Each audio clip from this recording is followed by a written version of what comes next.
சுகுணக்கோட சித்தப்பாவும் சித்தி அங்க இருக்காங்க. ஐயோ போலீஸ்! சீக்கிரம் போ, சீக்கிரம் சீக்கிரம் சீக்கிரம் போயா.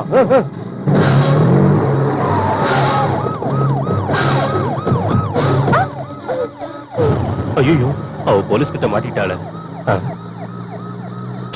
அவ இல்லனா இன்னொருத்தி. குழந்தைங்க குழந்தைங்களா? அத பத்தி எனக்கு எதுவும் தெரியாது. சித்தி, உங்களுக்கு கை எடுத்து கூப்பிடுறேன். குழந்தைங்களை எங்க ஒளிச்சு வச்சிருக்கேன்னு சொல்லு. உனக்கு எவ்வளவு பணம் வேணாலும் தரேன். ஒண்ணும் இல்ல, துணி மூட்டை தான்.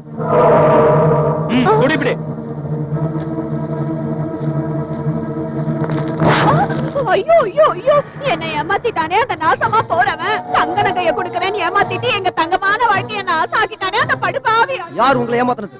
யார்கிட்ட கொடுத்தீங்க குழந்தைங்களை? சொல்லுங்க, இல்லன்னா ஷாக் ட்ரீட்மெண்ட் கொடுத்து உன் வாயால உண்மையை வரவழைக்க வேண்டியிருக்கும். ஐயோ வேண்டாம், நான் சொல்லிடுறேன். என்ன நடந்ததுன்னா, நாங்க இவங்க வீட்டுல குழந்தைங்களோட இருக்கும்போது அந்த மந்திரவாதி வந்து நகைய காட்டி குழந்தைங்களை கொடுத்தா நகையை கொடுக்கறேன்னு ஆசை காமிச்சோம். நகையை காசப்பட்டு குழந்தைங்களை அவங்க கிட்ட கொடுத்துட்டோம். இனிமேல் இந்த மாதிரி பண்ண மாட்டோம். இப்ப எங்க இருக்கான்? சாமி சத்தியமா சொல்றேன், எனக்கு எதுவுமே தெரியாது. இவங்களை கூட்டு வாங்க.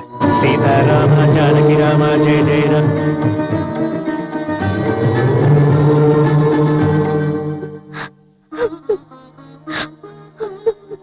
சுவாமி ஆஞ்சநேயா, என் குழந்தைங்க எங்க இருக்காங்களோ எப்படி இருக்காங்களோன்னு தெரியல. எப்பவுமே என் குழந்தைங்க ஒண்ணுதான் கூப்பிடுவாங்க. எங்க குலதெய்வமான உங்களை தவிர எங்களுக்கு வேற யாரு துணை? தயவு செஞ்சு என் குழந்தைங்களை என்கிட்ட சேர்த்து வச்சிடு சாமி, சேர்த்து வச்சிடு.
आञ्जनेयं प्रसन्नं